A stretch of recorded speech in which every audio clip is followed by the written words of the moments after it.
Chapter 11 Energy Oranges. You are listening at novelfull.audio. Kurokas, eyeing the damaged Mary, said, "That wooden ship of yours won't hold up for long out here." "We need to get going anyway," Zoro added. "Alright, I'll get you out."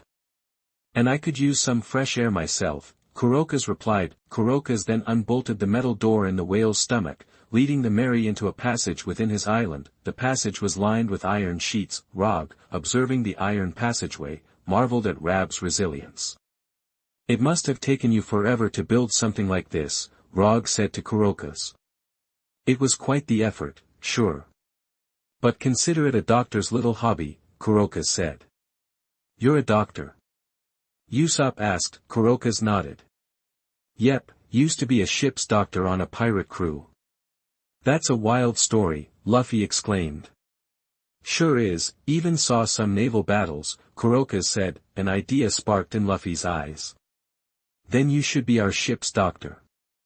"Nah, I'm too old for that.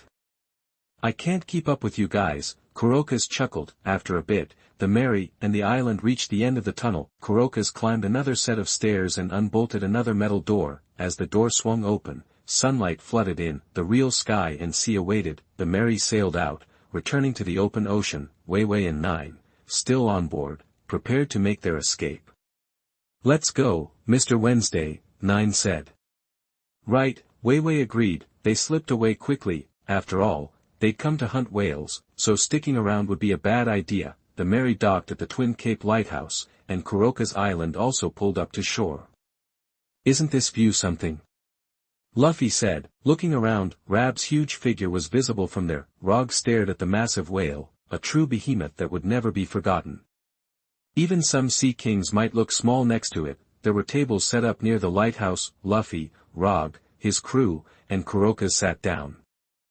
Luffy gazed at the giant whale. Labu, the giant whale was still roaring, its head marked with shocking scars. Some of the wounds looked fresh. Without a word, Luffy tore off the Mary's mast and charged toward the wound on Rab's head. "What's he doing, going mountain climbing?"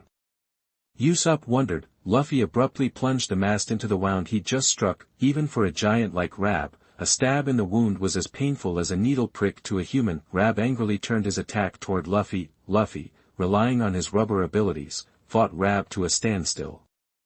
"Rab, we're calling it a draw. I'll fight you again next time, after we've gone around the Grand Line," Luffy shouted. Then Luffy grabbed some paint and plastered a huge straw hat pirate symbol on the top of Rab's head.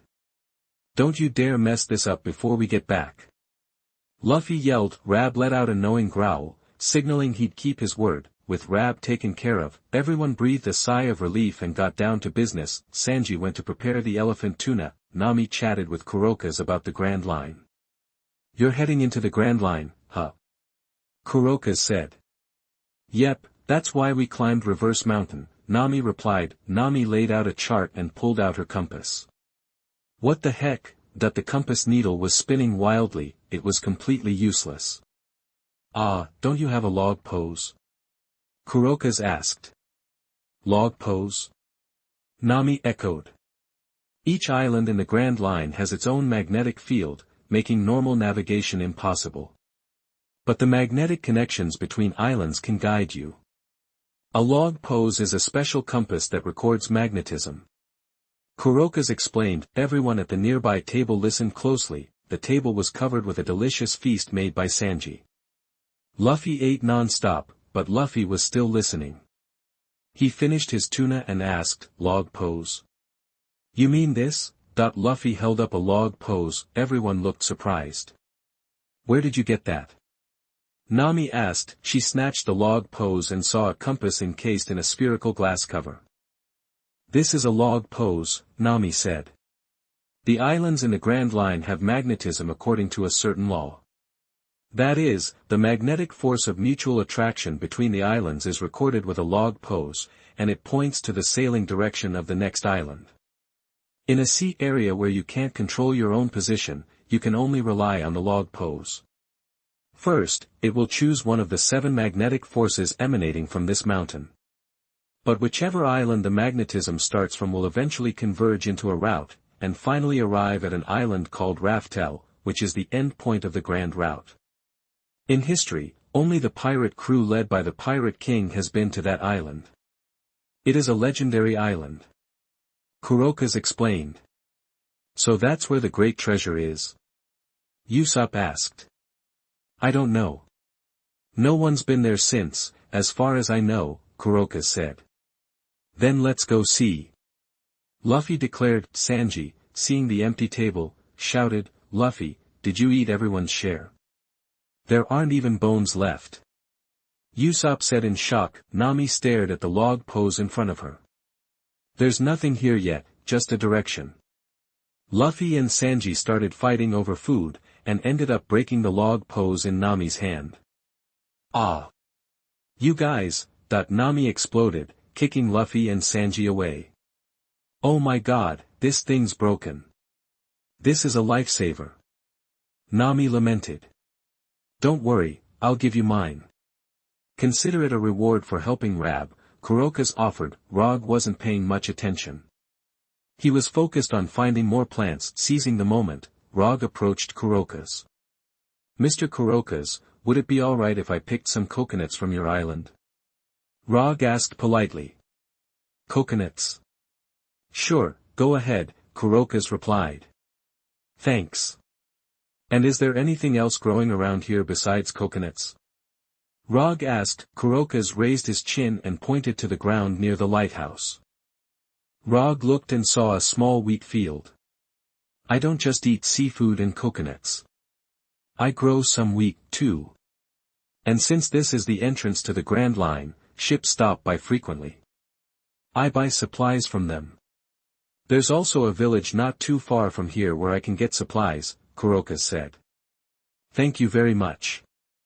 I'd love to collect some wheat, Rog said. Go for it, Kurokas said. Roger headed to the wheat field near the lighthouse. Just by collecting a few ears of wheat, he could create an endless supply on the merry using his plant fruit powers. After gathering the wheat, Rog used his plant fruit ability. A faint green glow appeared in his hands, and the wheat in the field began to mature. Kurokas saw this. Rog passed him and said, Sir, I just helped you mature your wheat a little faster. Kurokas watched Rog walk toward Sanji and the others, then looked at the wheat field. Devil fruit, that young man has a unique ability. Rog took the wheat and went to collect coconuts on the island. Then he returned to the Merry. From now on, the Merry could produce wheat, oranges, and coconuts, and they could catch fish and seabirds. They could stay at sea for a long time. Once on the Merry, Roger put everything away, grabbed some soil from Twin Cape, spread it on the stern of the ship, and buried a coconut in the soil. Alright, from now on there'll be a coconut tree on the Merry. Rog placed his palm over the coconut, and a green shimmer appeared as he used his fruit power. The coconut sprouted quickly, forming a trunk, then leaves, and 3 coconuts. That's it for now. Sanji can make coconut cakes for everyone, and we can drink coconut juice. But Rog was also planning to develop new plant-based weapons. His current modified plant weapons were only rattan whips and ironwood swords, which weren't enough. He needed to find new types of plants to transform into weapons. Finally, Rog arrived at the 3 orange trees planted by Nami. The plant fruit's ability was to control plant growth and transform plants into powerful weapons. To exert its power, it needed more plants, which could be transformed into powerful weapons. In a forest, he'd be in his element. Oranges weren't ideal for weapons, but they could be auxiliary weapons. After some thought, Rog started working on the oranges. He held an orange and began to glow green. Using his fruit ability, Rog transformed the orange. The pulp, fiber, and even the skin of the orange changed. Finally, the orange completed its transformation. Energy orange. This modified orange was called an energy orange. Eating it provided a burst of energy, increasing the body's potential by about 5 times in terms of strength, speed, and reflexes. Rog ate the first energy orange he'd made. It tasted like a regular orange, but he soon felt a surge of energy. His senses sharpened, and his body felt more powerful. Rog focused his attention on the shore, bent his legs, and leaped. He easily crossed 20 meters, landing on the rocks at Twin Cape. Excellent, this will be a big help in battle. His strength and speed were far beyond what they had been. Combined with other weapons, it could greatly enhance combat effectiveness. He could also give it to others. Rog walked over to Kuroka's and Nami. Weiwei and Nine approached, asking to borrow the Mary to return to their town. Please, we need permanent log poses and ships to return to Whiskey Peak. Weiwei and Nine knelt down and begged. You expect us to help you after you tried to kill the whale? Nami scoffed. What are your names anyway? What's your real deal? Usopp asked. Nine and Weiwei knelt on the ground. We can't tell you, we're a secret organization, but we'll pay you back. Kuroka's was disgusted by them. Don't even bother with them. They're no good, he said. Luffy was more generous. It's fine, let them do it, why make a fuss over something small, he said. Weiwei and Nine were grateful. Thank you so much. Everyone in Whiskey Peak will want to thank you, Nine said. Whiskey Peak is a town that welcomes pirates, Weiwei added. After a moment, Nami said, okay, the log pose is almost full. Does it point to the same place as the chart? Kuroka's asked. Yeah, it points to Whiskey Peak, Nami replied. Are you sure about this? Choosing a route based on their word. You know you can only pick a route from the starting point, Kuroka's asked. It doesn't matter, if it's not right, then we'll just circle back around, Luffy said. Kuroka's smiled at the energetic young man. That's the spirit. Seeing Luffy, Kuroka's was reminded of someone he'd never forget. Goodbye, Mr. Kuroka's. Everyone shouted. Good luck to you all. Kuroka's replied. Goodbye, whale. Rab looked up to the sky and roared, bidding farewell to everyone. Kuroka's watched them leave and said, they're full of courage, just like you. Right, Roger. Chapter 12 Heading to Whiskeytown. You are listening at novelfull.audio. The Mary was sailing along, and everyone on board got busy. Sanji went to the stern to find Rogue. You actually got a coconut tree. That's awesome. Maybe we can have fresh coconut juice every day now, Sanji said, stoked. I'm hoping to try your coconut cake. And I snagged some wheat, Rogue replied. Wheat? Sanji asked. Yeah, from the Twin Capes lighthouse. We could have a whole wheat field on the Mary someday, Rogue said, leading Sanji toward the cabin. Inside the kitchen, Rogue spread out dozens of stalks of green wheat. That's it? Sanji asked. Yep, I pulled them up by the roots. They can be planted on deck, Rogue explained. But the sea wind will kill them. Better to plant them inside, Sanji suggested. No problem, my devil fruit power lets them grow without sunlight. The kitchen will do. Just need a few pots, Rogue said. Rogue conjured up a flower pot and planted a bunch of wheat stalks. A flower pot that's also a mini granary, Rogue said, holding his hand over the wheat. His palm glowed green. The green wheat shot up and ripened in seconds, turning golden yellow. Your power is incredible. We can make flour with this, but I'll have to hit up Nami for cash to buy a grinder, Sanji said. Besides the grain, we can use the straw for kindling, Rogue added, pulling out the ripe wheat. After planting all the wheat in several pots, Rogue left the kitchen. On deck, Nami was studying the sky and the sea. Rogue walked over and offered her an orange. Nami, have an orange, Rogue said. Nami waved it off. I've had enough oranges for today. This one's different. Just try it, Rogue insisted. Nami took it, peeled it, and ate a few slices. At first, her expression was normal, but then she seemed to sharpen. Why is it so loud all of a sudden? I can hear Usopp clear as day, even from way over there, Nami said. Your senses, strength, speed, and energy are all boosted for a short time. It's my new creation, the energy orange, Rogue explained. Not bad, Nami admitted. So, I was thinking of turning one of the orange trees into an energy orange tree, Rogue said. Sure, go for it. Do all three if you want, Nami replied. Great. I wanted to get your okay first, since those orange trees are so important to you, Rogue said. Nami's eyes lit up. Yeah, You and Luffy will be able to kick more but after eating those. Right, that's the idea, Rogue said, slightly embarrassed. Now that he had the go-ahead, Rogue went to work on the orange trees. He'd only modified single oranges before, but this time he was turning a whole tree into an energy orange factory. This is gonna take some juice, Rogue muttered, channeling his devil fruit powers. This time, his hands didn't just shimmer, his palms blazed with green light. Rogue's hands caressed the tree, transforming it completely, from the inside out, from the roots to the branches, leaves, and fruit. He essentially performed surgery on the orange tree, bathed in green light. Finally, after a long time, Rogue succeeded in turning the tree into an energy orange machine. Phew, finally done. Huh. Why is it so cold? That he realized snow was falling all around. Hey, Rogue. You're back to normal. Luffy shouted, building a snowman. Usopp was next to him, making a snow woman. How long was I out of it? Rogue checked his watch and realized 5 hours had passed. 5 hours is way too long. Too cold to do the other 2 trees now. Gotta find a coat, Rogue said, hurrying back to the cabin. He found a heavy coat in the crew quarters, but he was still shivering. Okay, time for a pick-me-up. Rogue went back on deck and grabbed an energy orange from the new tree. After eating it, he felt a rush of energy and wasn't as cold. Hey, Rogue.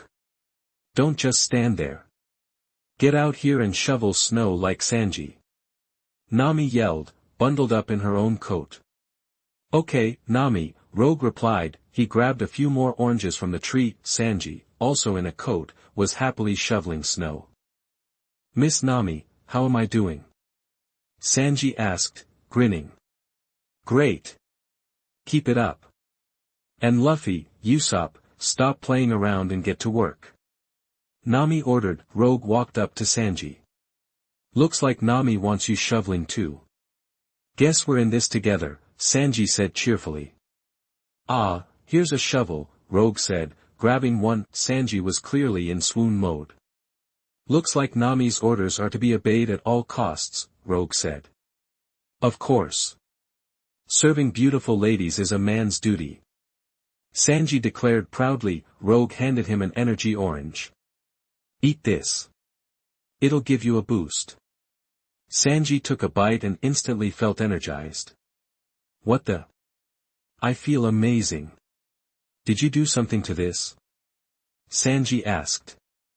Yep, it's an energy orange. After eating it, you will be in a more energetic state. Now your senses, strength and speed are greatly improved, Rogue said. Alright. Let's get shoveling. Sanji said. Roger also wielded the shovel and started shoveling the snow. Luffy and Usopp were lectured by Nami and also started working. Vivi and Nine in the cabin were also driven out to help. The Merry continued on to Whiskeytown. Chapter 13. Arriving at Whiskeytown. You are listening at novelfull.audio. Heavy snow kept falling, and Rog handed out the energy oranges. Awesome. I don't feel as cold anymore, Luffy yelled, stoked. After eating this, the brave warrior Usopp will lead you all onward through these crazy seas. Usopp declared, waving his arms. Everyone worked harder, and the snow on the Merry rapidly disappeared. As they hustled, a thunderclap boomed overhead. Huh? Thunder during snow? Nami looked up, surprised. Yeah, the Grand Line's weather is insane. The magnetic fields and climate are totally chaotic here, Vivi explained, not pausing her work. Guess so. Gotta be careful, Nami replied. They sailed on, weathering storms, dodging icebergs, and dealing with one emergency after another. 2 days of intense sailing later, it was noon on the 3rd day. Everyone was sprawled on deck, soaking up the sun. Still tired? Want more energy oranges? Rog offered. Usopp, flat on his back, waved a hand dismissively. Nah, the crash after those things ain't worth it. I'm finally understanding how messed up the Grand Line is. Everything I learned about navigation is useless here, Nami sighed. So what do we do? If you're useless, how do we keep going? Usopp asked. No sweat. We're finishing our first leg, Nami said confidently. Looking ahead, everyone else looked too, and the sea fog began to break apart. An island appeared in front of the Mary. Rog spotted it, a cluster of giant green cacti standing tall. That's Whiskey Peak, Rog announced, the first island in the Grand Line, and a bounty hunter's den. Vivi and Igaram exchanged a look. Thank you for bringing us this far. We'll say goodbye here. Goodbye, guys. With that, Vivi and Igaram jumped into the sea and swam away. They just left like that? Nami said. Who were they, anyway? Usopp wondered. Whatever. Let's land on this island, Luffy said, perched on the sheep-headed figurehead. Hey, there's a river up ahead. We can take the ship in, Rog pointed out. Is that smart? What if there are monsters? Usopp worried. Rog clapped him on the shoulder. Aren't you the brave sea warrior? If they're letting those two live there, there's gotta be people living here. Usopp puffed out his chest. Right. Even if something's here, we need to stay a while, Nami added. Everyone turned to her. The log pose needs to record the magnetic field of each island before we can sail on. And the recording time varies, hours, days, even years. Who cares? Let's just go. Luffy said, bouncing with excitement. The Mary sailed onward, encountering not monsters, but cheering crowds. Welcome, pirates. Long live the sea warriors. Welcome to Whiskey Peak. Young women, small children, gray-haired elders, and unshaven dudes all greeted them enthusiastically. So many cute girls. Sanji's eyes lit up. We're sea warriors. We're heroes. Usopp cheered along. Luffy, on the figurehead, waved back with gusto. Rog knew the truth. This was a bounty hunter's haven and a key base for Baroque works. Finally, they reached the shore. A middle-aged man with elaborate curly hair stepped forward from the crowd. Ahem, hello. I'm Igaram, the mayor of Whiskey Peak. Our town is famous for its brewing and music. Hospitality is our tradition. Our pride is the wine made from our spring water. Tonight, I'll celebrate your sea adventures with you. Everyone, will hold a banquet tonight to welcome you and wash away the sea. We hope you'll join us. Luffy, Sanji, and Usopp yelled in agreement. Awesome. Nami approached Igaram. Excuse me, how long does it take for the log pose to fill up on this island? Don't worry about that now. Let's get you to the banquet first. Igaram said, ushering Nami away. Rog looked at Zoro. Let's go too. The sun set over Whiskey Peak, as a pair of civet cats and vultures watched from a distance.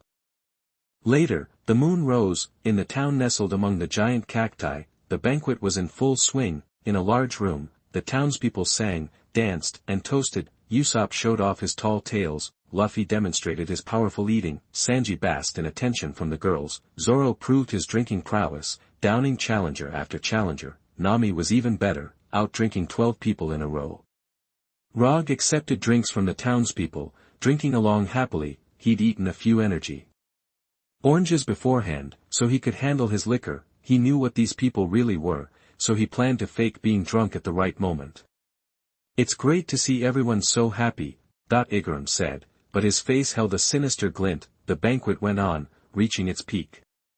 I'm done. Zoro finally collapsed after beating 13 opponents. Zoro's useless, Nami said, as she faced her 16th challenger. Luffy, eating like a rubber band, finally gave in. Thanks for the food, I can't eat another bite. The 3 chefs on the side collapsed from exhaustion. Feels so good. Nami finally passed out. What a great town, Usopp mumbled, lying down. This is paradise, Sanji sighed, falling asleep in the girls' laps. You guys are too generous. I need to stave off this hangover, Rog said, laughing loudly and popping an energy orange. Then, Rog pretended to pass out. The energy orange would prevent him from getting truly drunk. Outside of Whiskey Peak, Mayor Igaram looked at the moon. Cactus rocks dancing in the moonlight, you're so beautiful tonight. Chapter 14 Catching a Big Fish. You are listening at novelfull.audio. While Igram was chanting to the moon, he heard voices behind him. You're really a poet. 8. He turned to see Weiwei and 9. It's you, Igram said. Where are they? Weiwei asked. They're in hell, Igram replied, his face grim. This captain of the Alabasta Royal Guard was also known as Mr. 8 from Baroque Works. Just then, the banquet hall door opened, and Miss Monday, a tall nun, stepped out. Good heavens, those guys can really put away the food and drink. But 8, did we really have to go to so much trouble for a bunch of skinny brats? Are they all asleep, Miss Monday? Igram asked. Out cold. But we're already short on supplies, and we're putting on this lavish spread. Don't expect me to conjure up any whale meat. You, Weiwei, 9, and Miss Monday started to bicker. Meanwhile, back inside the banquet hall, Rog was getting to his feet. He looked around, but Zoro was gone. That swordsman's always on his guard. Rog readied his vine whip. The energy orange had worked, clearing his head of most of the alcohol's effects. After checking on the others, Rog stood up. He went over to Nami. Hey, Nami, I know you're faking it. Usopp told me you're a great actress. No way you'd actually get drunk in a place like this without knowing who the people are. Nami realized she'd been caught and sat up. Okay, you got me. Honestly, I figured this was a bounty hunter's hideout. I heard rumors on the Grand Line about pirates being lured in with welcomes and then robbed blind. Makes sense. Everybody hates pirates. Why would a town go all out like this to welcome us? Rog said.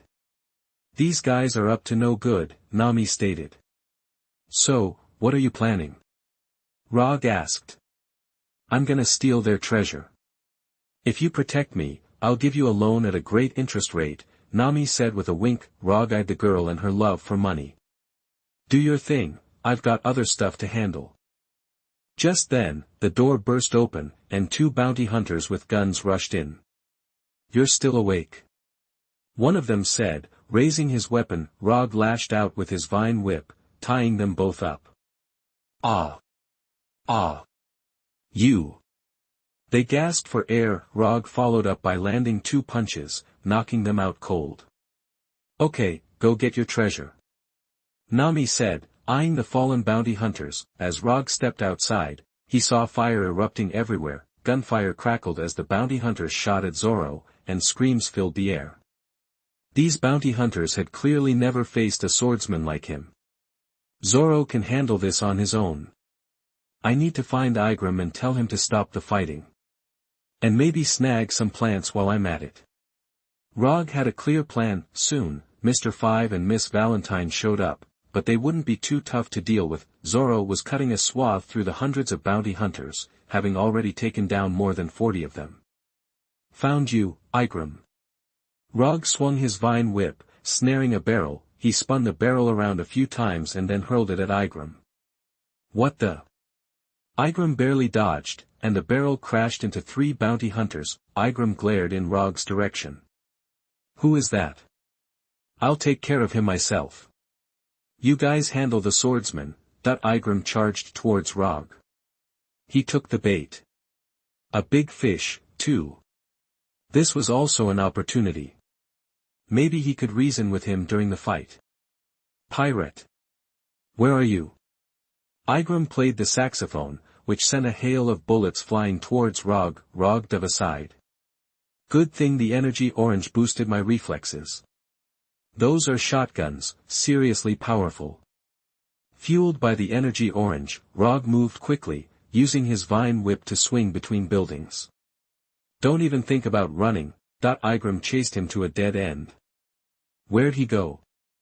Igram scanned the area cautiously. Suddenly, his hands were yanked up by vine whips from above. Got the big fish. Rog jumped down from the roof. Igram glared at the brown-haired kid. He was carrying a lot of firearms hidden on his body, but couldn't use them without using his hands. If you kill me, your friends are dead. We've got 100 guys here, Igram threatened. Really? What's all the screaming about? Rog asked. Igram could clearly hear the cries of his men outside. Don't worry, I'm not going to kill you. And I know your real identities, you and Miss Wednesday, Rog said. Igram's face paled. What are you talking about? Don't hide it, Captain of the Alabasta Royal Guard. And the princess you're protecting, Nefertari Vivi. Your boss is already planning to kill you, Rog said. How do you know? Igram looked around, worried about being overheard. Loose lips sink ships. It's not hard to find out, Rog said. Fine, what do you want? Igram asked. No demands. You're the one who needs something from us. First, Princess Weiwei and your men stop fighting us, Rog said. Igram hesitated. Okay, but you can't reveal my or Princess Weiwei's true identities. Deal, Rog said. He untied Igram and led him back towards the fighting. Looks like we don't need to go overboard. Give the order, Rog said to Igram, pointing to the remaining fighters. Now, only Weiwei, 9, and Miss Monday were left on the battlefield, and Zorro. The floor was littered with the downed Baroque Works employees. The three of them were staring at Zorro in fear. His power was overwhelming. Hey, you assistants! Igram shouted. Weiwei and the others turned to see Igram with Rog. 8, why are you with that kid from the pirate group? 9 asked, holding 2 bats in his hands and ready to fight Zorro. Just do it, Igram said, but they'd also seen Zorro's fighting skills, and they all froze. Zorro sheathed his swords. Rog, what's with him? It's complicated, but we can clear up the misunderstanding, Rog said. Misunderstanding? These guys wanted to kill us. Zorro glared at Igram. Whatever. Sorry about what happened. We didn't succeed in hurting you, Igram said. Fortunately, none of the straw hats were hurt. Zorro still glared at Igram and his team. Everyone, stay put. Zorro, can you wake up the others? Rog asked. Zorro headed back to the banquet hall without a word. Rog stayed with Igram. He was fairly sure Igram wouldn't do anything rash. They'd all seen what the straw hats were capable of. Miss Wednesday, come here, Igram said. Weiwei walked over and looked at Rog with a puzzled expression. The pirates aren't the enemy. Our boss is trying to kill us, Igram said. Weiwei looked shocked. Really? We've been exposed at Baroque Works. I traced the identity of the boss. He must have noticed and became aware of me, Igram said. Do you think it was Mr. All Sunday? Weiwei asked. No matter what, we've been exposed, so someone will come after us soon, Igram said. Chapter 15 Mr. 5 and Mississippi Valentine #039, S-Day. You are listening at novelfull.audio. At the edge of Whiskeytown, a man and a woman arrived. I can't believe the boss actually wants us to do this, said SS Valentine, holding an umbrella. These two know something about the boss. They're not strong, but still considered a threat, said Mr. 5. As soon as they entered town, they saw the bizarre duo of a tanuki and vulture blocking some low-level Baroque Works employees. Looks like someone's causing trouble, SS Valentine observed. Yeah, those guys are a pain, Mr. 5 muttered, picking his nose. Nose pick cannon. He shouted, flicking a giant booger that exploded near the fleeing Baroque Works members. The unfortunate tanuki and vulture stared in horror at Mr. 5 and SS Valentine. The pair continued into Whiskeytown. Inside, Igram, Vivi, and Rog were talking. So, we really need to head back soon, Vivi said. We were originally planning to stay a few more days, but we should leave for Alabasta early, Igram added. Suddenly, a voice boomed, sorry, but you're not going anywhere. A tall figure strode into view. The man had an afro, sunglasses, and a coat, and he was constantly picking his nose. Behind him was a large, cloth-covered tube. Another person followed.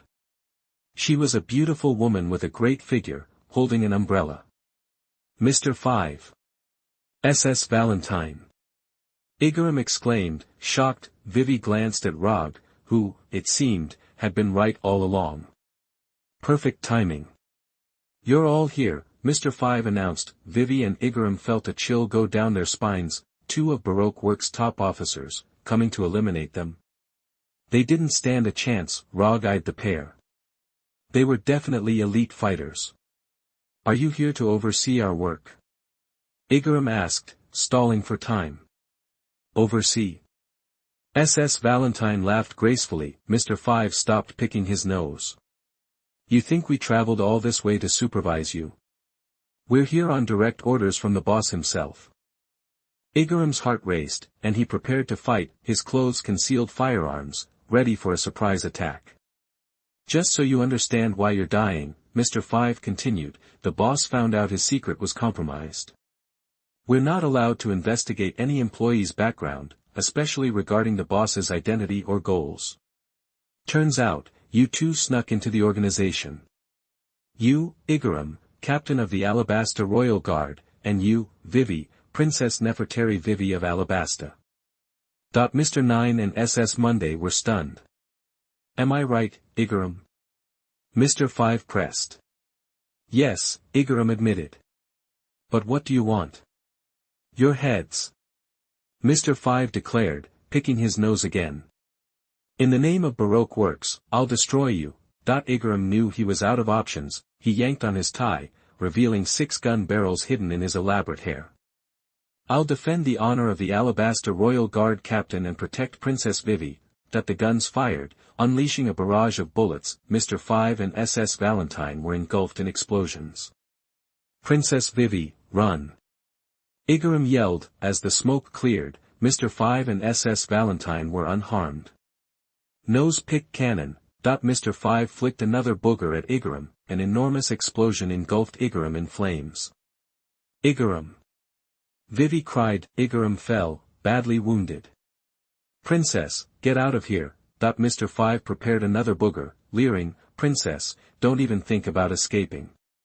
Just as he was about to launch it, a vine whip shot out from Rog's hand. Vine whip net. The vine whip formed a defensive barrier in front of Vivi. The booger hit the net, causing an explosion that destroyed it. Vivi was safe. You. Vivi looked at Rog, surprised. Just lending a hand, Rog said. Oh, so we have a hero here, trying to save the damsel in distress. SS Valentine said, laughing. I'll cover you, go, Rog instructed. Vivi hopped onto the black duck, Carew, and sped away. Ah, SS Wednesday, you're a princess, Mr. Nine said, awkwardly saluting. What do you think you're doing? Vivi asked, confused. Alright, since you're a princess and my partner, I'll help you out this time, Mr. Nine declared, brandishing his bat and charging toward Mr. Five. I'm here to help too. SS Monday said, grabbing her wooden stick. The woman, stronger than Mr. Nine, stood ready to protect Vivi. Now Rog had 2 extra allies. Facing the explosive booger guy and the giggling lady should be interesting, to say the least. Ironwood sword. Rog pulled a thick sapling from his clothes, instantly transforming it into a massive wooden sword. The ironwood sword was even sharper than when he fought Alvida. Rog had been training hard, further refining the ironwood sword. Its hardness and sharpness were comparable to a steel broadsword. Thanks to the energy orange, Rog's strength and speed were incredible. Swinging the massive ironwood sword was now easy. Combined with his vine whip, he was a force to be reckoned with. If only this were a forest, he thought. I could control the plants to mess with them. But fortunately, he knew the basics of their abilities, so he had a chance. Under the moonlight, a fierce battle was about to begin. I'll handle these guys. You go after the princess, Mr. Five told SS Valentine. You got it, sweetie, SS Valentine said sweetly. Ate the light fruit ability so she could float into the air. Vivi rode on Carew. The tree of you can't stop me. I'll send you straight to hell. Point 5 didn't put Rog and the other 2 people in his eyes at all. 9 swung his bats and shouted, don't be too arrogant. Perseverance bat. He charged, spinning. Nose is empty and the 2 guns are in a row. Point 5 fired 2 booger cannonballs in succession. There were 2 huge explosions and a period of screams. 9 was blown away. SS looked at the blown-up 9 in horror on Monday. How about this? SS Monday raised a stick and rushed. It's a waste. 5 jumped. Exploding legs, Point 5 kicked SS Monday. Ah. Point 5 was blown away. Point 5 looked at Rog again. Chapter 17 Rescue Vivi. You are listening at novelfull.audio.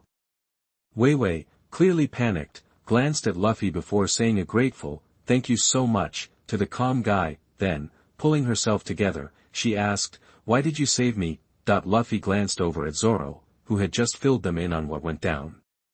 "Because I wanted to."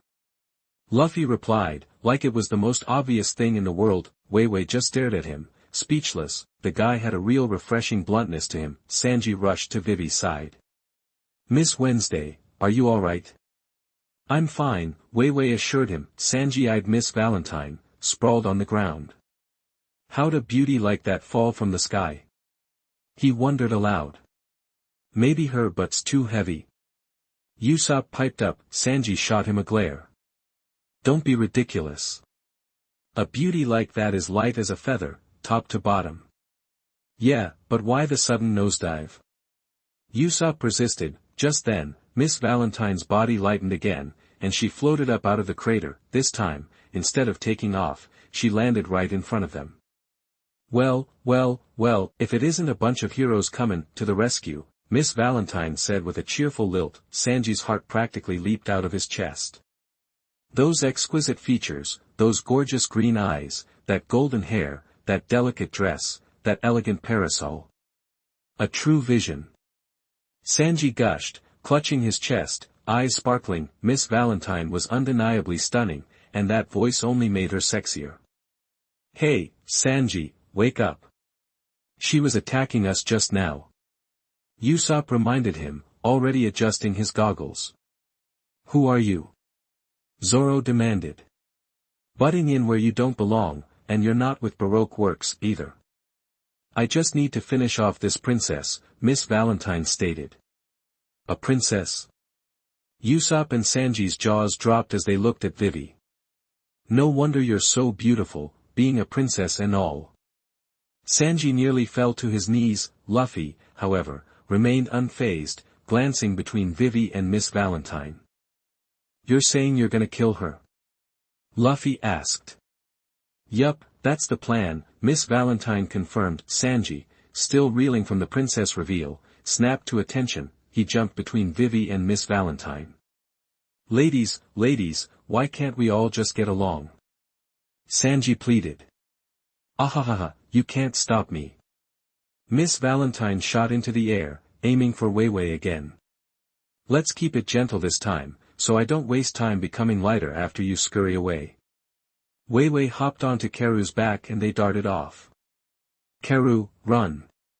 10,000 kilo guillotine.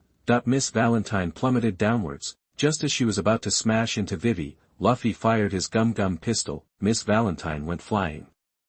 "Ah! You brute! How could you do that to such a beautiful woman?" Sanji exploded in outrage. "Hey, chill, Sanji. Luffy just stopped them from killing each other," Usopp quickly pointed out. Miss Valentine regained her balance and floated back over. "You jerk." Miss Valentine snapped. Luffy glared at her. "No way I'm letting you kill her. What's it to you? You're not with Baroque Works," Miss Valentine scoffed. "It's just a feeling," Luffy shrugged. Zoro glanced at Luffy, thinking how Luffy always went with his gut. But somehow, he usually got it right. "Looks like you're taking her side." "She and those other bounty hunters are after us," Zoro said matter-of-factly. "I just know this is the right thing to do," Luffy insisted. Sanji wrung his hands, a picture of distress. Two beautiful women at each other's throats. Annoying pests. "Time to get rid of you." Miss Valentine lightened herself, rising higher. 100,000 kilo meteor. Miss Valentine hurtled downwards like a meteorite. "Heads up." Usopp yelled, diving out of the way. The meteor slammed into the ground where they'd been standing. The ground shattered, leaving a crater several yards wide. "Phew, that was close," Usopp said, sprawled on the ground. Zoro, Luffy, and Sanji had all managed to dodge in time. You guys move fast. Miss Valentine said, dusting herself off. She hovered above them. Alright, you seem to have some skills. Time for me to show you what I've got, Miss Valentine declared. Everything gets heavy. Luffy and the others felt an invisible force pressing down on them. Usopp was instantly flattened, and Vivi slid off Karu's back. What's going on? Luffy asked. Feels like something's crushing me. Like when I used to train with rocks piled on my back, Zoro grunted. Beauty, what kind of power is this? Sanji asked, struggling to stay upright. Miss Valentine, still floating, explained, I can control the weight of things around me. The max is 5,000 kilos, but this is just 1,000. Ah, so it's like carrying some heavy stuff. Doesn't slow me down, Luffy said, taking a step forward. Huh? What? Miss Valentine stared at Luffy, who was moving freely. Gum Gum Pistol. Luffy launched a punch at Miss Valentine. Ah! Miss Valentine yelped as she was sent flying. Luffy, how could you hit her again like that? Sanji protested. She was annoying. Luffy shrugged. Miss Valentine steadied herself. Being lighter made her easier to knock around. Alright, you little brat. Time to take you down a peg. Miss Valentine came at him again, using her parasol to maneuver through the air. As a user of the Flutter Flutter fruit, she can't actually fly. Instead, she makes herself lighter and uses the parasol to catch the air and change direction. Try this. Everything is light and airy. Miss Valentine used her power. Nearby stones and boxes floated into the air. Luffy and the others watched dozens of rocks and crates hover above them. Release. Miss Valentine snapped her fingers, sending the debris crashing down. Usopp, Vivi, and Karu scrambled for cover. Luffy, Zoro, and Sanji punched, kicked, and deflected the rocks and boxes. Seeing their strength, Miss Valentine was stunned silent. After a moment, she said, I guess I'll have to call in backup. But don't think you can run. Miss Valentine used her parasol to glide away. Luffy turned his attention back to Vivi. So, why are they trying to kill you? Luffy asked. Because I'm the princess of Alabasta. Your friend is fighting that Mr. 5. He's really strong, and your friend might not be able to beat him, Wei Wei said quickly. Well, that girl said there were other helpers. Let's go check it out. Looks like Zoro's fighting someone, Luffy said. Chapter 18 The Real Fierce Battle. You are listening at novelfull.audio. Rog and 5 were locked in a brutal fight. Dozens of houses were leveled. Rog was bruised from head to toe. Damn, this energy orange boost is wearing off, Rog gasped. Humph. You dared mess up my face. I'm going to make you wish you were never born. Point 5 unleashed a hail of bullets from his machine gun. Being a user of the explosive fruit ability, the gas this creep exhales is super powerful. Loading it into a machine gun makes it like a freaking Gatling gun. Rog had managed to hold his own using the houses for cover. But now, with them gone, it was almost impossible to dodge this guy's attacks. Guess I gotta take this to the mountains. Rog spotted a giant cactus-like mountain peak. He sprinted to the base of the mountain, his hand holding the vine whip now glowing green. The vine whip grew like crazy, bigger than ever before. It wrapped around a tombstone at the cactus peak and hoisted Rog up. Finally. A graveyard. But I ain't getting buried here. Rog continued using the vine whip to climb the mountain, which was covered in tombstones. 5 watched Rog booking it up the mountain. This sucks. Now he's at the top. It'll be impossible to aim, and this machine gun doesn't have that kind of range. Just then, a woman's voice called out. Hey, 5, you still haven't finished him off. SS Valentine said, hovering above 5. I'm not built for mountain climbing. Get him down here for me. Did you take out the princess? 5 asked. SS Valentine looked pissed. We ran into a bunch of tough guys. We'll need to team up to deal with them. You're useless. No offense, 5 sighed. Well, you can't even handle one guy, SS Valentine snapped. Help me flush him off the mountain, then we'll deal with the princess and anyone else who gets in our way, 5 said. SS Valentine didn't say a word and floated higher toward Rog, who was on top of the cactus peak. What a two-faced witch, 5 muttered, taking another deep breath of explosive gas into the machine gun. At the top of the cactus mountain, Rog was exhausted and covered in bruises. The energy oranges were done. Just as Rog was catching his breath, he saw Valentine approaching in the air. Oh, crap, not her again. Rog quickly grabbed the vine whip, ready to fight, but his body was badly injured, his energy was gone, and his fighting power was a fraction of what it once was. Haha, got tricked by those punks earlier. Now I'm taking it out on you. SS Valentine let out a hearty laugh. My power lets me change my weight from 1 gram to 100,000 kilograms. So here's the most powerful one for you, 100,000 kilograms of meteorite.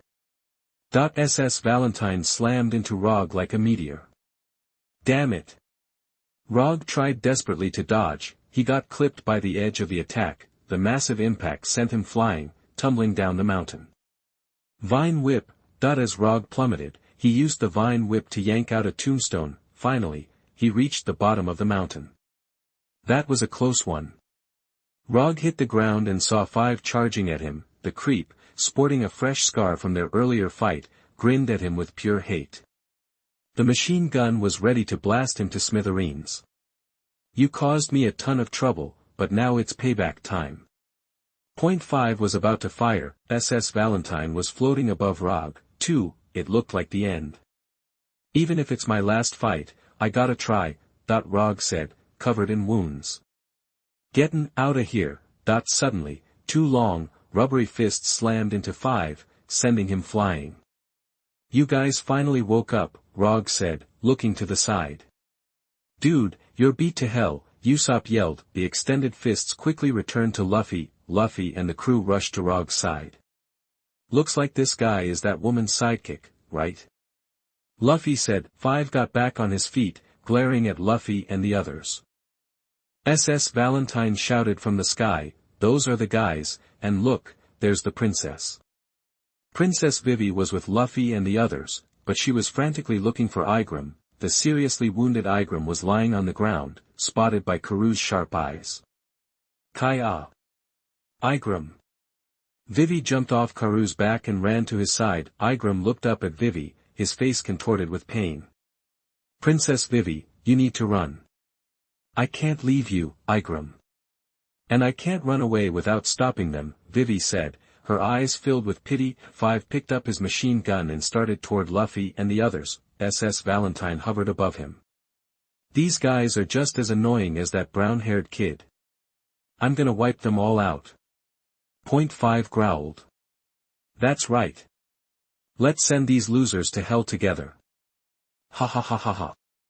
SS Valentine perked up. Luffy cracked his knuckles and said, bring it on. You afro-headed jerk, you wanna hurt such a beautiful princess. As a brave knight, I'll take you on. But you, lady in the sky, you better knock it off, Sanji said, his tone shifting. I'll just watch from the sidelines. You two should be able to handle them, Zoro said. I'll be cheering you on. Usopp said. Be careful, they might be tough to beat together, Rog warned. Luffy and Sanji charged forward. 5 stared at them coldly through his sunglasses. Humph, he pulled the trigger on the machine gun, unleashing a stream of invisible explosive gas. Huh. Luffy noticed that no bullets were being fired. As a rubber man, he could bounce bullets and cannonballs. Sanji also sensed danger. Even with his agile moves, the attack was invisible. Whoa! Suddenly, explosions erupted around them. The powerful blasts knocked both men off their feet. Damn it, what kind of attack is that? Luffy asked, regaining his balance. Invisible bullets, Sanji said, kneeling on the ground.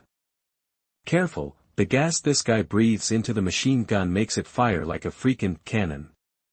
Rog warned. 5 smirked. I ate the explode fruit, so the gas I exhale is explosive. This machine gun just injects the gas, so it's got unlimited ammo. And don't forget about me, you guys. Now we're teaming up to make you hurt, SS Valentine said from the sky.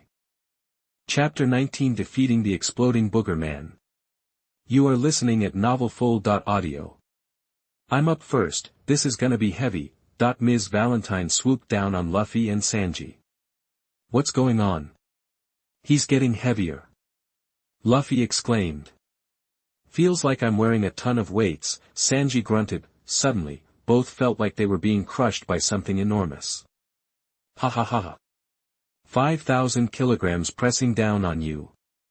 This is the ultimate power of weight. Ms. Valentine cackled. Mr. 5 aimed his machine gun at Luffy and Sanji. Under this kind of pressure, your mobility will be severely limited. He pulled the trigger, unleashing a storm of explosive blasts. The violent explosions engulfed Luffy and Sanji. They dodged some attacks thanks to their strength, but the crushing weight slowed them down, leaving them vulnerable. Nowhere to run. Damn it, Luffy and Sanji were repeatedly hit, rogged, battered and bruised. Watched them struggle against Mr. 5 and Ms. Valentine. Luffy and Sanji were strong, but 5,000 kilograms was seriously cramping their style. They'll figure something out, Zoro said confidently. I hope so, Rog replied. Luffy and Sanji were getting pummeled by the duo's teamwork. What are their weaknesses? Luffy muttered, scanning their opponents. His eyes darted upwards. That's it. Sanji, kick me into the air. Luffy yelled. All right. Sanji replied, weighed down with 5,000 kilograms, this was Sanji at his best. Huh. Ms. Valentine gasped as Luffy shot upwards. Luffy used the force of Sanji's kick to soar above Ms. Valentine. Ah, feels so much better up here. Luffy grinned. Ms. Valentine's weight trick only worked on her. In mid-air, Luffy grabbed Ms. Valentine and flung her upwards. Wah-wah. Let me go, Ms. Valentine screamed. Time for a weapon. Luffy hurled Ms. Valentine towards Mr. 5 on the ground. What? Valentine, Mr. 5 dove out of the way. Ms. Valentine slammed into the spot where Mr. 5 had been standing, like a cannonball. Dazed and disoriented, Ms. Valentine was out of commission. Luffy landed and glared at Mr. 5. Humph. I can blast you into oblivion without her. Mr. 5 aimed his machine gun at the two. He pulled the trigger, unleashing another barrage of explosive gas. A hailstorm of firepower rained down on Luffy and Sanji. Free from the weight, Luffy and Sanji moved like lightning. They dodged most of the blasts. Taste this. Gum gum snatch. Luffy's arm stretched out, wrapping around Mr. 5's machine gun. With a mighty tug, Luffy ripped the machine gun from Mr. 5's grasp. He swung it around like a meteor hammer, then slammed it down on Mr. 5. Arg! Mr. 5 went flying. Damn it, you bastard! Mr. 5 roared, stumbling to his feet, only to see Sanji charging at him. Don't think I only brought a machine gun. Mr. 5 quickly pulled two large pistols from his jacket. These are also inflatable firearms manufactured by a big company in the South Blue. Mr. 5 filled the pistols with explosive gas. Meatball shoot. Before Mr. 5 could fire, Sanji kicked the pistols out of his hands. Sanji and Luffy were about to finish him off with a combined assault. Fine. I'll blow myself up. Mr. 5 went for a full-body explosion. The massive explosion engulfed the area for hundreds of meters, sending Luffy and Sanji flying. Even Zoro, Rog, and the others in the distance were caught in the blast. When the smoke cleared, Mr. 5 was still standing, but everything around him was a wreck. Don't think you're the only ones who know how to fight. Mr. 5 snarled, adopting a fighting stance. Does this guy even know how to fight? Sanji, covered in soot, dusted himself off, lit a cigarette and stuck it in his mouth.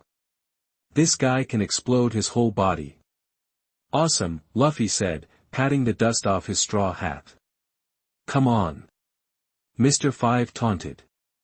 No time for talk. Gum gum machine gun. Luffy unleashed a rapid flurry of punches. Exploding arms. Mr. Five blocked and countered with his arms. Each blow against Luffy resulted in a violent explosion, so, every punch and kick detonated on contact. Ow! That stings, Luffy recoiled, his fist bloody, every hit against Mr. Five's arms or body exploded, fighting him meant hurting yourself. This is gonna be tough. Hitting him causes an explosion, but we can't just stand around. One shot should finish him, Sanji said, as he launched towards his opponent. Eat my explosive punch. What? Mr. Five looked up to see Sanji soaring above him. Weight and speed, plus a perfect kicking technique. It is your downfall. Sanji spun rapidly, like a top power gathered in his heel. Crush! Sanji slammed into Mr. Five like a top, causing another massive explosion. When the smoke cleared, Sanji stood over the defeated Mr. Five, with his hands on his hips. The spinning helped offset the blast. As a chef, I hate smoke and dust. Sanji moved away from the defeated Mr. Five. With this battle, he had succeeded in taking down 2 agents from Baroque Works. Finally done, Luffy said. Rog, this guy's tough. Now I see how you got so beat up, Sanji said, patting Rog on the shoulder. It's over, this party didn't come without a price. Rog said, the battle was over, but Vivi and Igaram stepped forward. Thank you so much. Thank you for helping us today. Igaram bowed deeply, Vivi also bowed. So, why are you being hunted? Luffy asked. Let me explain. I'm Nefertari Vivi, Princess of the Kingdom of Alabasta. Igaram is the captain of the Royal Guard, Vivi stated. Alabasta? Zoro asked. Ever heard of it? It's one of the few civilized kingdoms on the Grand Line, Vivi replied. In recent years, there's been unrest in Alabasta. After investigation, we found that the Baroque Works criminal organization was involved. So Igaram and I infiltrated Baroque Works to investigate. After 3 years, we discovered the identity and plan of the Baroque Works leader. His goal is to take over Alabasta. Vivi looked worried. Igaram and I must return to Alabasta to reveal this plot to the public. Vivi turned to Igaram. Let's go. Igaram stood before Luffy and Rog with a serious expression. Everyone, I beg you as captain of the Alabasta Royal Guard. Please escort the princess back to Alabasta. Igaram knelt, Luffy and Rog looked at him seriously. Escort the princess. Sounds good. Everyone looked over to see Nami walking nearby. Nami, where were you? Usopp asked. Nami went to look for treasure. Rog said. I didn't find anything. These bounty hunters are poor.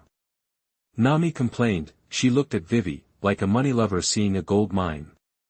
But now there's a huge business opportunity. Huge treasure awaits. Chapter 20 Going to Alabasta. You are listening at novelfull.audio. Nami glanced between Weiwei and Igaram. Alright, how about you spot me $10, they exchanged a look. If you actually get her back to Alabasta, you're looking at a serious reward, Igaram pointed out. Nami frowned. Isn't escorting a princess priceless? Or is your kingdom broke and can't afford much? Weiwei cut in, forget it, Igaram.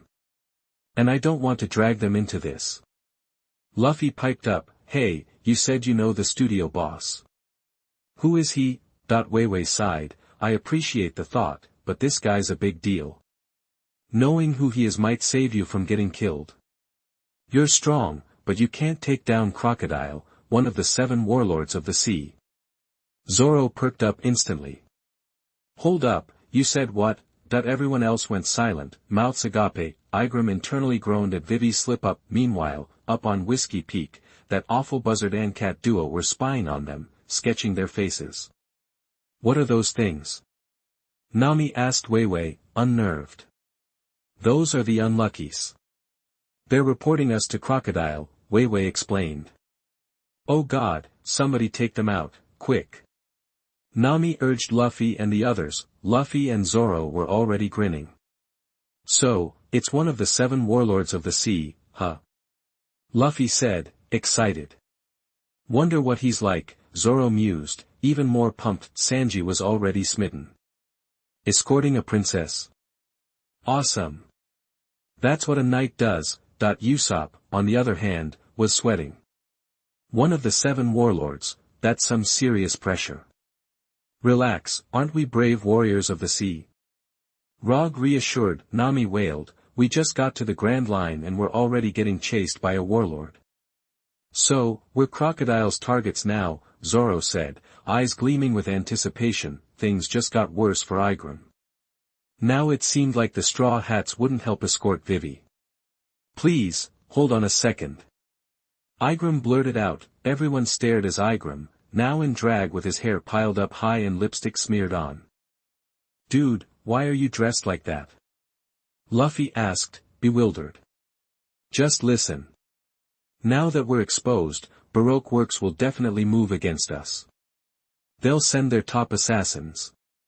And Crocodile, before he became a warlord, had a bounty of 80 million berries. Igram said, grim-faced. Nami gasped. 80 million. That's 4 times what Arlong was worth. Igram turned to Weiwei. Princess, give me the log pose for Alabasta. I'll disguise myself as you and head there. Log pose? Nami questioned. Huh? Don't you know? A log pose is like a permanent version of a compass. Regular compasses point towards islands, but a log pose can hold the specific magnetic field of an island. No matter where you go, it'll point straight to it. This one's tuned to Alabasta's magnetic field. He continued, addressing Weiwei. Listen, princess. I'll pretend to be you, load up these dummies as decoys, and sail straight back. That way, Baroque Works will chase after me, giving you a chance to sail back on the pirate's ship. Even though I've never taken this route, you should be able to hit Alabasta by sticking to the mainland islands. I hope we meet again safe and sound in our homeland. Igram looked at Luffy, Rog, and the others, bowing deeply. Thank you all so much. Rog spoke up. Igram, why not join us? Baroque Works has eyes everywhere, and they'll spot your decoy act in no time. Igram shook his head. Someone has to be the bait. Seeing Igram's resolve, Rog didn't press it. After a final farewell, Igram sailed off the island on a small boat. What a cool dude. Hope to see him again, Luffy said. Weiwei, watching him go, said, he's a really dedicated person. As they watched Igram disappear, a massive explosion suddenly ripped through the little sailboat. In Weiwei's eyes, it vanished in a fireball. The casual mood vanished, replaced by grim determination. Everyone, set sail. Luffy commanded. Sanji turned to Weiwei. Looks like the enemy's on their way, princess. Let's get you out of here. Nami added, urging her, hurry, don't let his sacrifice be for nothing. Nami noticed Weiwei had a trickle of blood from the corner of her mouth. Hey, we need to gather supplies quickly. Rog reminded Sanji. Right, good point. Sanji responded. Rog, Sanji, and Usopp scrambled to gather food and some tools from Whiskey Peak. They even grabbed some beds and furniture. The male cruise area in the Mary only had hammocks, which wasn't comfortable for a good night's sleep. As for the defeated Mr. 5 and Miss Valentine, Rog and Usopp tied them up tight and locked them in 2 basements in town. Sanji, ever the gentleman, tried to talk them out of it, but they were unconscious, so it didn't matter. Soon everyone was back on the Mary, sailing away from Whiskey Peak. As the ship left, the sun began to rise. Man, last night was a trip, Nami remarked. Just then, a voice came from the ship. Be careful when sailing, don't want to hit the rocks. Everyone turned to see a tall woman in a sun hat sitting on the cabin railing. Ah! Who are you? Rog saw it was Nico Robin, or Miss All Sunday. Robin glanced at Weiwei. Ran into Mr. Wednesday, at sea. Weiwei looked even more disturbed. Was it you who killed Igram? Don't care about that, but why are you on our ship? Luffy asked, confused. Why are you here, Miss All Sunday? Wei Wei demanded. Nami immediately interjected, wait, what's with all the codenames? What number is her partner? She's Zero's partner. Actually, following her led us to the boss's true identity, Wei Wei said, agitated. To be precise, I invited you to follow me, Robin corrected. Luffy looked at Wei Wei. What? She's a good guy. We figured that out a while ago. You're the one who blabbed that we know the boss's identity, Wei Wei retorted. Luffy turned back to Robin. What? She's a bad guy. What do you want? Wei Wei demanded. Seeing you all so determined, I thought I might lend a hand. And Princess, do you really think you can take down Baroque works and save your kingdom? Robin asked. Don't underestimate me. Wei Wei snapped, angry. At that moment, Usopp and Sanji attacked Robin from both sides, one wielding a slingshot, the other a gun. Please, I don't appreciate people pointing dangerous things at me. The two were sent flying. Is that a devil fruit? Zoro exclaimed, shocked. What power is that? Nami asked, bewildered. Sanji landed on the deck, his face lighting up as he looked at Robin. Wow, this lady's a knockout up close, Sanji said, smitten. Robin remained calm, saying, relax, I haven't been given any orders and don't want to fight. Luffy's straw hat then flew toward Robin, who caught it easily. Your Captain Straw Hat, Monkey D. Luffy, Robin observed. Luffy, realizing his hat was gone, exploded. Give me my hat back, you jerk. You wanna fight? Come down here and take me on. Robin remained unruffled. How unlucky for you to find a princess hunted by Baroque works. How unlucky for the princess to be protected by pirates. The worst of all the bad luck is that your route leads to Little Garden. I'm afraid you'll be buried before Baroque works even has to lift a finger. That's impossible. Give me back my hat. Luffy roared. Seeing the situation, Rog readied his vine whip. Enough, give the hat back. The vine whip lashed towards the straw hat in Robin's hand. At the same time, Robin used her flower fruit powers, and Rog felt his wrist being grabbed, but his vine whip didn't rely on his arm to maintain its direction. The vine whip can change its direction according to his own will. The vine whip successfully wrapped around Luffy's straw hat in Robin's hand, bringing the straw hat back. Rogue tossed it to Luffy. Roger, thanks. Luffy plopped his hat back on. Robin said nothing, tossing something to Wei Wei with a flick of her wrist. This is.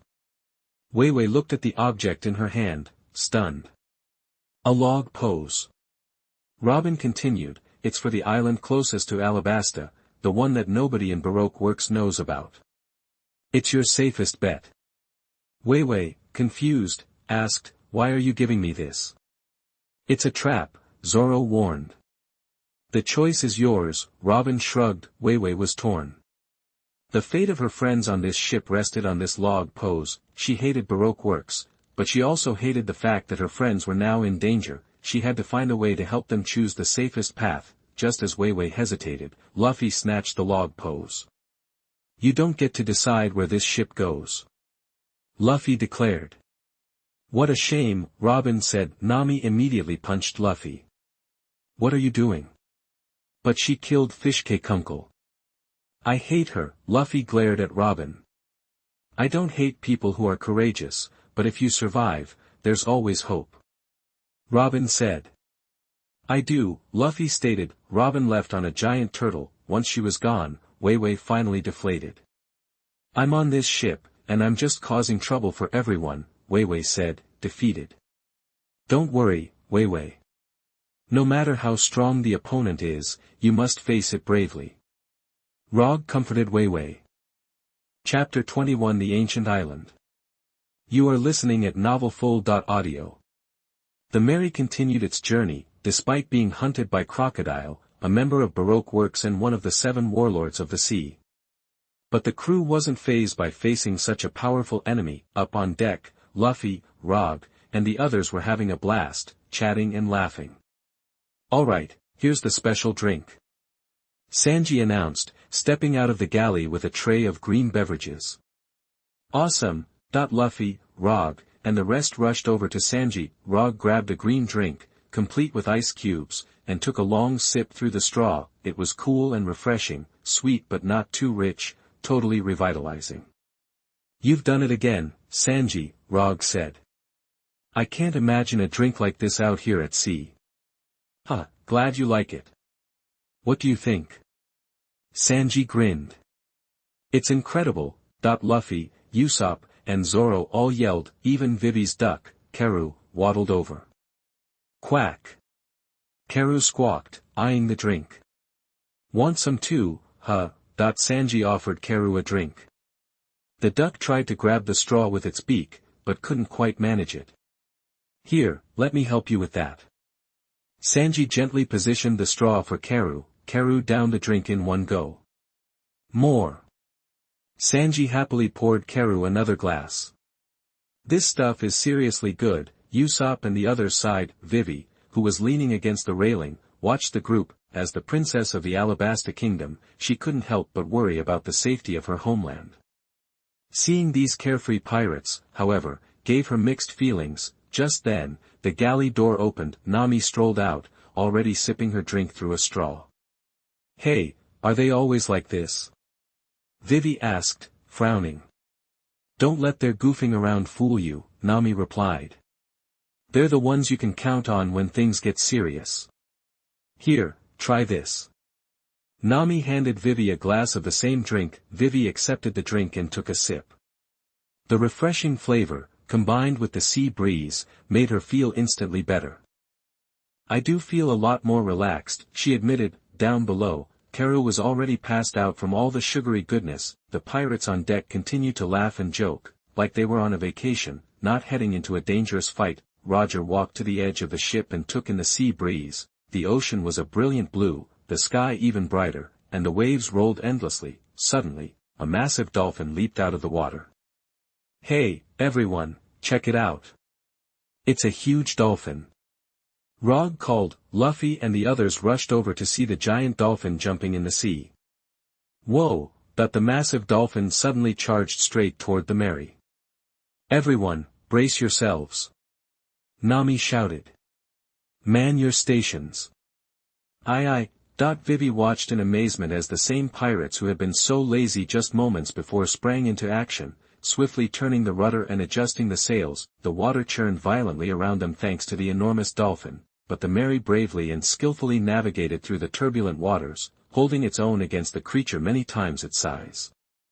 "I guess I can trust them," Vivi thought, now fully convinced by Nami's words. The Mary reached calmer waters. Meanwhile, on an island covered in dense jungle, dinosaurs and other giant creatures roamed. Deep inside the jungle, in a small house made of white candles, a man with a three-shaped hairstyle was sipping black tea. He elegantly poured the tea from the teapot into a cup. Holding the cup to his nose, he inhaled deeply. "Ah, just as it should be. When drinking black tea, it must be authentic Earl Grey.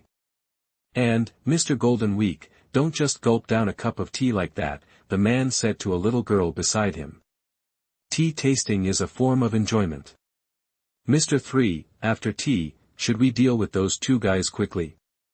the little girl asked. The man and the girl were high-ranking agents of Baroque Works, Mr. 3 and Miss Golden Week. In Baroque Works, only the boss and Mr. 0 did not work on Sundays. To some, Mr. 3 and Miss Golden Week were the strongest combination. Even Mr. 1 and Miss Doublefinger were just powerful assassins. Mr. 3 was known for his unparalleled cunning and deviousness, relying on both brains and brawn to defeat his opponents. Miss Golden Week looked like a little girl, but she was a painter with incredible abilities. Miss Doublefinger had the ability to mimic fruits, but overall, Mr. 3 and Miss Golden Week were the stronger pair. Mr. 3's eyes were calm and confident. He glanced at a stack of poorly drawn portraits. They depicted Luffy, Zoro, Sanji, Usopp, Nami, and Rog. Vivi's face was already etched in his memory. "I will capture you all in one fell swoop," Mr. 3 said, taking a slow sip of his tea. "But first, we need to subdue those two brutes on this island. Once we've controlled them, we can use them to take their heads." Mr. 3 looked at two tattered wanted posters. The posters showed two giants, Broggy the red ogre and Dory the blue ogre.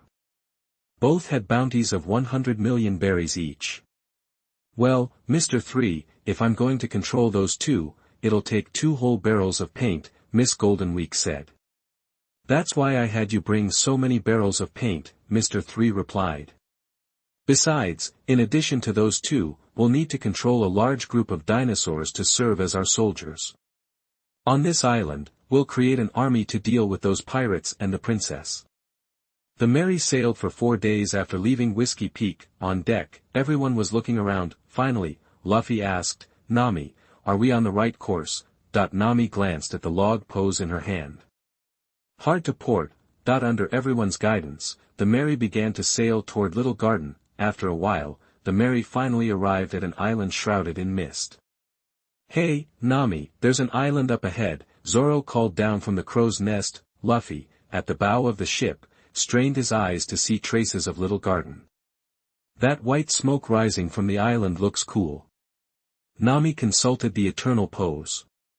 This island is linked to Cactus Island. This is the second island we've landed on in the Grand Line, Rog added. Vivi looked at the misty island and said anxiously, I'm worried about what Miss All Sunday said. This island could be dangerous. The real danger might not be the creatures on this island, but Baroque works. They could be watching our every move, Rog said. Hearing this, Usopp started shaking. Monsters? Is Baroque works secretly watching us? Dangers everywhere. We just have to wait until the magnetism is full, Rog said. Sanji lit a cigarette. We're running low on food. We ate well at Whiskey Peak, but we need to stock up here. And if there's enough vegetation here, we'll need to find plants we can grow for food.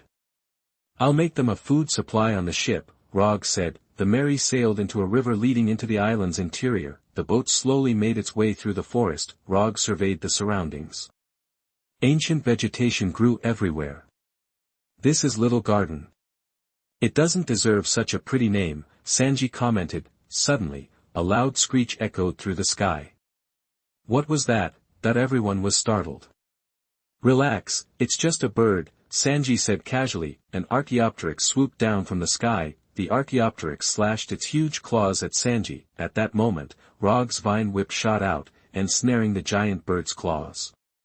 Fresh meat. Sanji kicked the Archaeopteryx in the head. The giant bird fell to the deck. Wow, dinner came quick, Luffy said, drooling. Is this thing even edible? Usopp asked, eyeing the Archaeopteryx with concern. Sanji kicked the Archaeopteryx again. This isn't nearly enough. We need to find more. We'll go hunting after we've landed.